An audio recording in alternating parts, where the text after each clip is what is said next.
The pressure was really on WWE at WrestleMania 32 to deliver a really good show.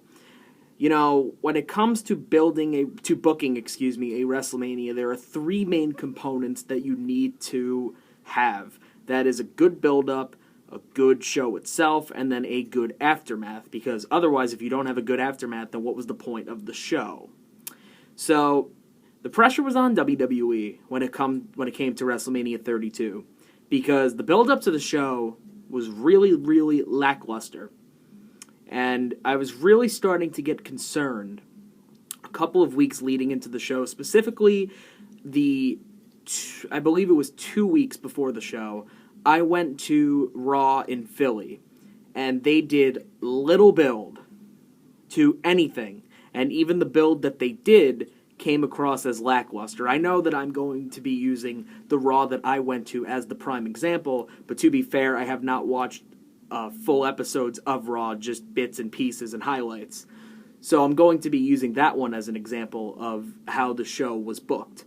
There was really, really little build in that Raw. And it really started to get concerning because it was 2 weeks before Mania. And there was barely any build-up to Brock versus Ambrose. There was barely any build-up to Taker versus Shane. I mean, you're talking about 2 weeks before WrestleMania where you don't have Brock, you don't have Triple H, you don't have Shane. So 3 big names you're missing already.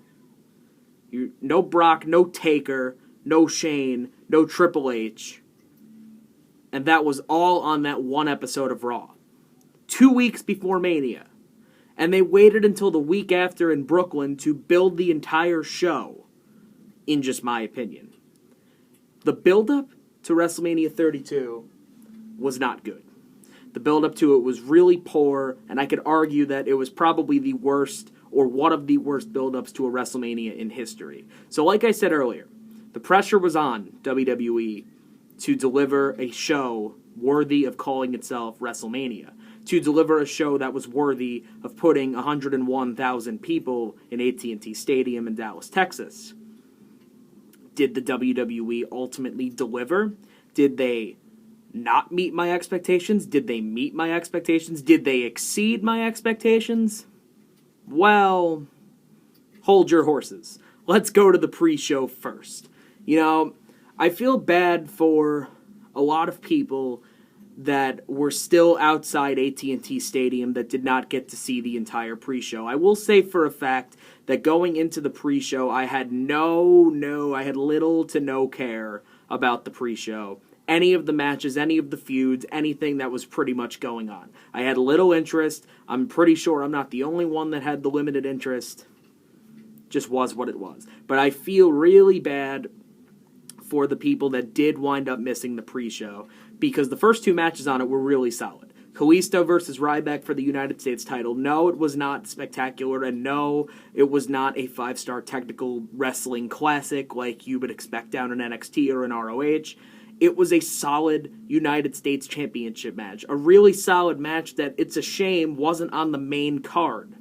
Now, I know for a fact that a lot of people don't like Ryback. A lot of people think he's boring. A lot of people just don't like his gimmick, don't like him. I don't know.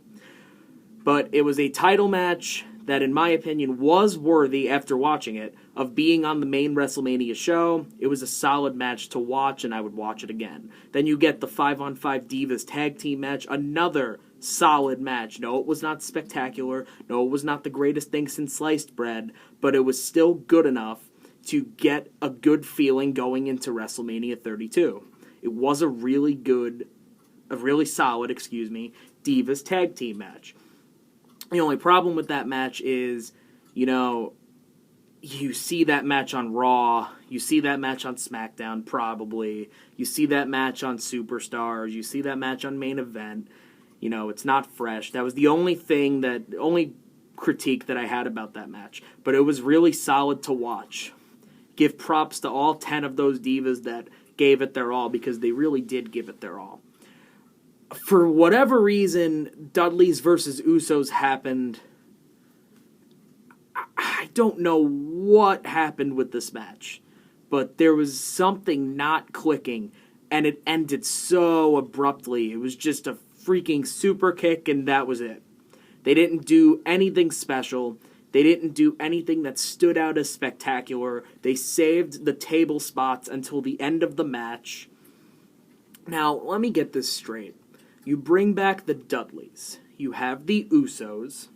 You have, if you wanted to put the Lucha Dragons back together, you had them.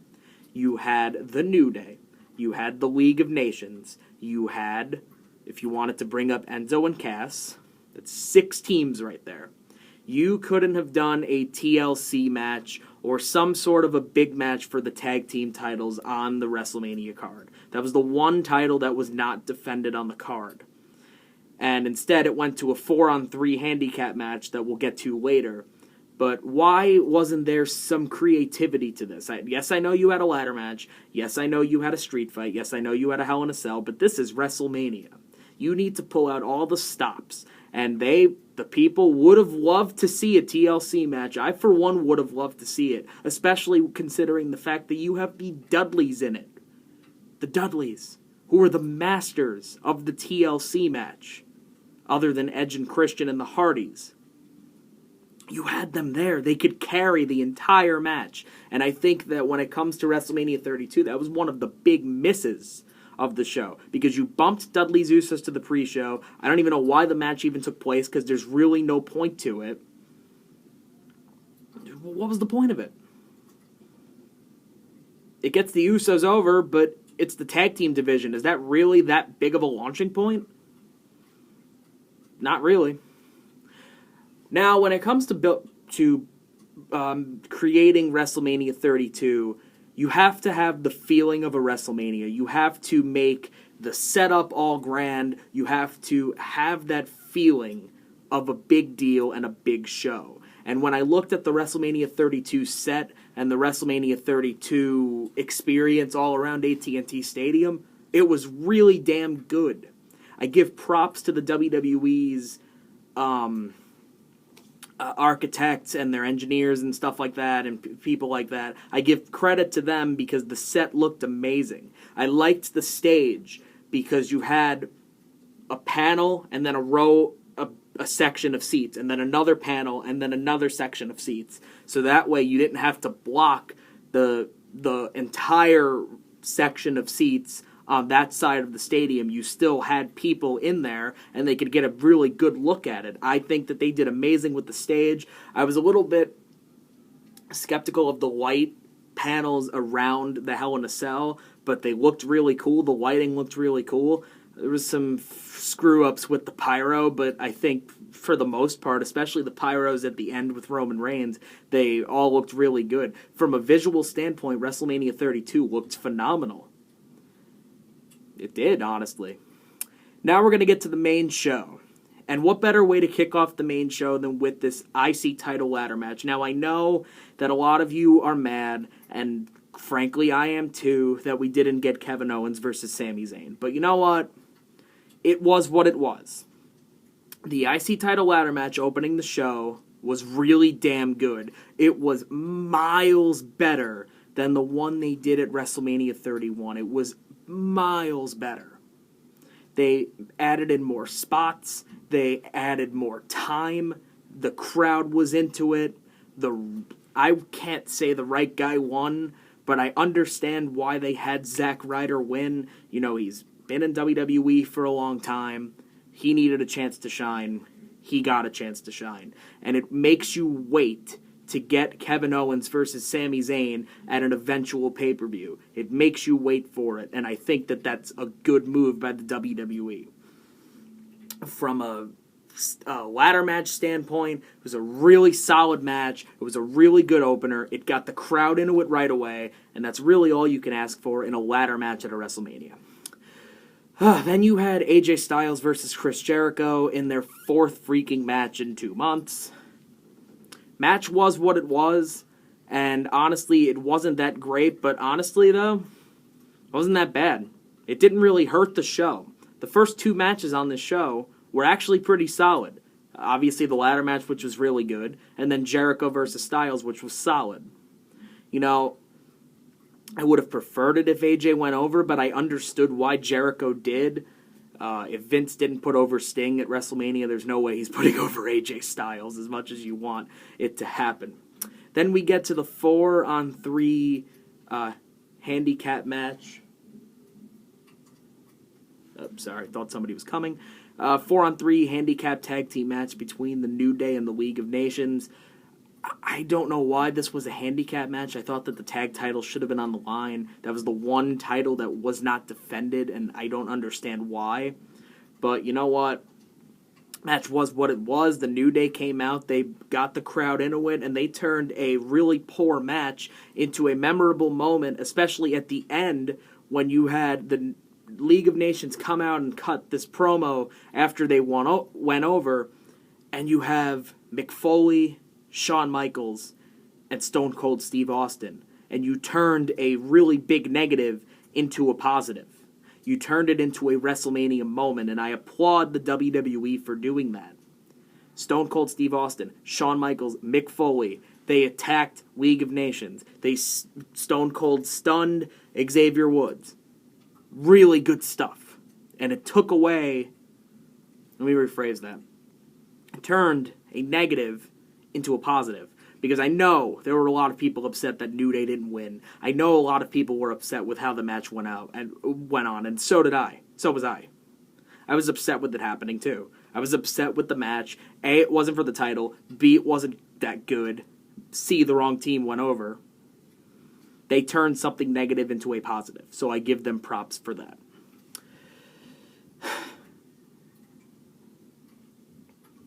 That means I have to talk about Brock versus Dean Ambrose in this no-holds-barred street fight. I'm sorry, guys. Why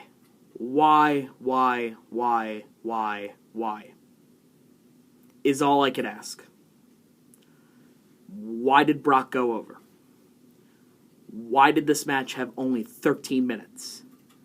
Why were the only weapons that were used were a steel chair, a kendo stick, a steel chair and a kendo stick? Why was the crowd not into this match? Why? Just why? Brock Lesnar versus Dean Ambrose in this no-holds-barred street fight. Let's go over the facts. You have Brock Lesnar. His gimmick is a beast. His gimmick is a fighter. You have Dean Ambrose. His gimmick is an insane person. And you think that you could get away with putting these two in a match, and you don't do anything creative except use a steel chair, which is used in every Extreme match, using a kendo stick in every Extreme match. You did all this build-up with Dean Ambrose getting the barbed wire baseball bat from Mick Foley. You did all this build-up for Dean Ambrose getting the chainsaw from Terry Funk, and you didn't even use them in the match. Furthermore, this match got only 13 freaking minutes. Blink and you missed it, it was over. Furthermore, you made Dean Ambrose look like a complete chump. He did two offensive moves. He did a DDT and a couple of shots with a kendo stick. That's not going to cut it. You made him look completely weak in this match. You gave Brock the win for no freaking reason. And no. Do not give me that attraction BS. I understand Brock is an attraction, but you know who else is an attraction? The Undertaker. And even he lost at WrestleMania. Even he has lost matches. Andre the Giant was an attraction. He lost matches. Hulk Hogan was an attraction, and he lost matches. Don't tell me that because Brock is an attraction, he needs to win every single thing, even though he doesn't deserve it. Why did Brock need to win here? And how in the hell does this help Dean Ambrose? He was made to look like a fool. 15 suplexes and an F5. All he did was a DDT. You had announce tables you could have used. The stairs could have been used. He did a segment, the Raw before Mania, where all he did was come to the ring with a wagon, and all he did was grab weapons from ringside. He even took the damn ring steps. He did all of this good stuff. For what? This match was pathetic. And if you are going to tell me that this match met or exceeded your expectations, you're a fool. You're just as big of a fool as every person in WWE that books this match.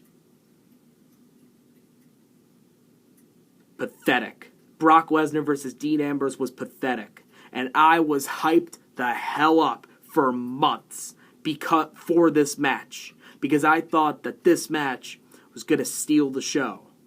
And ultimately, that didn't happen. Nor did it even come close. So, let's recap so far. You open the show with 3 straight great things about it. You open it with a great ladder match, a solid Styles Jericho match, and a bad New Day League of Nations match that ended with a spectacular WrestleMania moment. And you follow it with this. It's completely pathetic. Brock Lesnar versus Dean Ambrose. I could keep going on and on about how stupid it is. But it is stupid. Brock didn't need the win.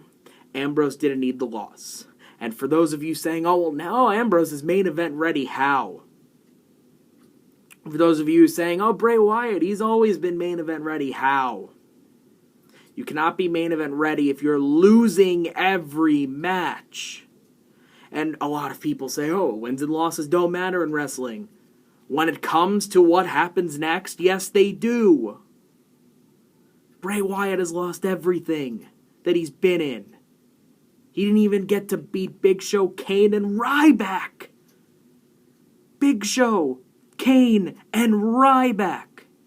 They didn't even go over. Dean Ambrose lost to Rollins. He lost to Reigns. You put him in the Rumble, he lost that. Put him at Fastlane, he lost that. You put him at WrestleMania, where you could finally give him a signature moment, and you have him lose. You need to build this guy up for the future because, like it or not, Vince, he's everything you want in a professional wrestler that works for WWE. He doesn't have the greatest size, but he has uniqueness. He has a character. He has a personality that the fans like. He has a wrestling ability that's been underused. He's everything you want. Everything. Roman Reigns is nothing that anyone wants. And yet he gets the world. But Dean Ambrose gets saddled with nothing. Come on, Vince. WWE, come on. As soon as I saw that this match wasn't co-main event or main eventing the show, I thought that there were really only 2 other logical matches that could, and as soon as I saw that the Hell in a Cell match wasn't going to main event the show, I thought, oh god, WWE is seriously going to go there, and that's exactly what they did. But that didn't take away from the fact that following this abortion was the Triple Threat Divas title match, or should I say women's title match. It's good that they finally got rid of the Divas belt. It's good that they brought back the Women's Championship. They're rebuilding the division. They're doing everything that they can to actually make women feel like they matter. And this match was really damn good. This match was really, really good. And I was into it. And everyone in the stadium was into it. And every viewer watching at home was probably into it. Until we got to the finish. This match was designed for Charlotte not to win. Why is Charlotte winning here? It didn't make any sense. You followed up that match between Brock and Ambrose that was awful. And you need something big to follow it. What better way to do it with somebody like Becky Lynch winning it or somebody like Sasha Banks winning it to give that crowd a huge pop, to give that crowd a huge ovation, a thunderous roar, to give something that people remember. And ultimately you gave it to Charlotte and nobody cared. Nobody wanted to see it. So, the Brock Ambrose match, it started to turn the tides of the show. And I was really starting to get concerned because they took a wonderful triple threat Divas match and completely ruined it with a bad booking decision. Honestly, they did. However, the match of the night is what followed this match. Hell in a Cell between Shane McMahon and The Undertaker. For everything that this match was built up to be, it wasn't. And what I mean was, it was built like crap, and it was a phenomenal match. No, it was not a phenomenal 5-star wrestling clinic. It's Shane McMahon and The Undertaker. Get over it, people. Not everything is about wrestling. Not everything is about in-ring action. But this match, even though there was no build to it, it told a story. And I was into it. It was really slow and methodical, which was really cool. Shane McMahon doing the coast to coast. They both pulled out all the stops in this match. They went outside of the cell. They went on top of the cell. Shane McMahon with that spectacular dive off onto the announce table. It was a really cool moment. But the problem with this match is, what was the point of it? And ultimately, when you look at what happened the next night, for real, what was the point of it? Why do all of this saying that, why waste everyone's time with Shane McMahon saying that he's here for change and he's here to make WWE better when he loses? Why do all of this just to have Undertaker win? It doesn't make any sense. And especially when you look at what happened the next night on Raw, really, it doesn't make any sense. Vince said, you lost your match. Here's a consolation prize. You get to run Raw tonight. Does that make any sense? No. The build-up to this didn't make any sense. The aftermath didn't make any sense. The storytelling in the match made sense. But the finish didn't make sense. Easily, this match was the match of the night. But really, what was the point of it? Ultimately, that's what I'm going to remember. So, you had this good first 3 straight matches of the show. Then you get 3 matches that 2 of them were good, ruined by bad booking, and 1 that was just awful.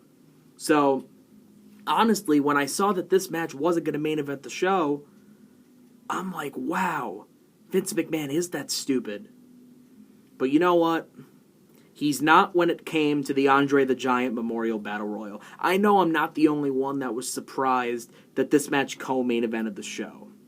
Honestly, they had it on the main show, then they bumped it to the pre-show, then they bumped it back to the main show. I didn't know what the hell WWE was doing.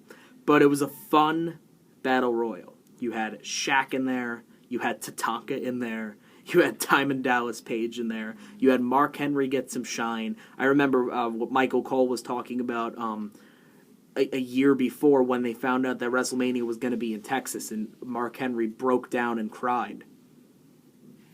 And it was spectacular to see him get that moment. And it would have actually been pretty cool if he won it. But ultimately, Baron Corbin was the right guy to win this match. You need to build up somebody. And you called him up from NXT, and he has everything that Vince McMahon wants. So there you go. That was a right booking decision, following 3 straight bad ones. So ultimately, I thought that maybe there was a slim chance that this show was going to get picked back up again. This show was going to turn into something phenomenal. And The Rock came out. I don't understand why WWE does some of the things that they do. You have The Rock, and the only role you're putting him in is to announce the WrestleMania attendance.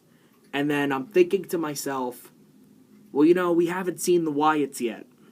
We haven't seen what they're going to do. They've been promising something big for the last couple of weeks. What are they going to do? Maybe they're going to appear here. Ultimately, that's what they did. And I'm sorry, but this segment was awful. Because all it did was bury the Wyatts again and put all the focus on John Cena when he doesn't need any more of the focus, and put focus on The Rock when you're probably going to do all of this with no payoff. There's probably going to be no consequences to it. There's probably not going to be a match with each other in the future. We've already seen a Cena-Wyatt feud that ended badly. The Rock-Wyatt feud will probably end badly. Ultimately, what was the point other than burying the Wyatts? And this time you buried the Wyatts in front of 101,000 people at AT&T Stadium. There was no freaking point. It made Eric Rowan look awful. It made Bray Wyatt look awful. Ultimately, the hell was the point? And then we get to the main event. After all of this inconsistency with the WWE, we finally get to Triple H versus Roman Reigns. And this is what makes me upset about WrestleMania 32. This show went 5 hours. 5. 7 if you count the pre-show. 7 hours. Too damn long. 8 matches on a 5-hour show, and you still have trouble, with time management. I thought that the card structure worked fine, other than not main eventing Shane Taker. But the time management, you put a 13-minute street fight between Brock Lesnar and Dean Ambrose. The Divas match, Shane McMahon versus The Undertaker went over a half hour. That match should have gotten at least 5 less minutes, if not 10, and it should have given the other matches some more time. The ladder match could have used a little bit more time, just a little. Honestly, there's still time management issues. Then you have this long-ass Rock segment that was pointless. 5 hours. 5 hours. And I understand you have the network, and you could do whatever the hell you want, but 5 hours? Come on. It's just too much of a hassle. But after all this, we finally get to the main event. And I gotta be honest here. The main event was solid. It was a solid match. And I felt like this match belonged here, even after Shane versus The Undertaker. This match belonged in this spot, no matter what AT&T Stadium or any of the fans on social media were thinking. This match belonged here. And for those of you saying it was the worst WrestleMania main event of all time, you clearly haven't watched Brett and Yokozuna. You clearly haven't watched John Cena and The Miz, or Triple H and Randy Orton, or hell, Triple H and Chris Jericho. You clearly don't know what the hell you're talking about. This main event between Triple H and Roman Reigns, despite all the crappy build-up, was a really solid match. God was the right guy to put Roman Reigns over. Roman Reigns finally goes over, finally has the WrestleMania moment, and we can all go home happy. Or in this case, the people watching at home that actually liked this match can go home happy. I don't understand people sometimes. People crave good in-ring action. Well, this match was really solid.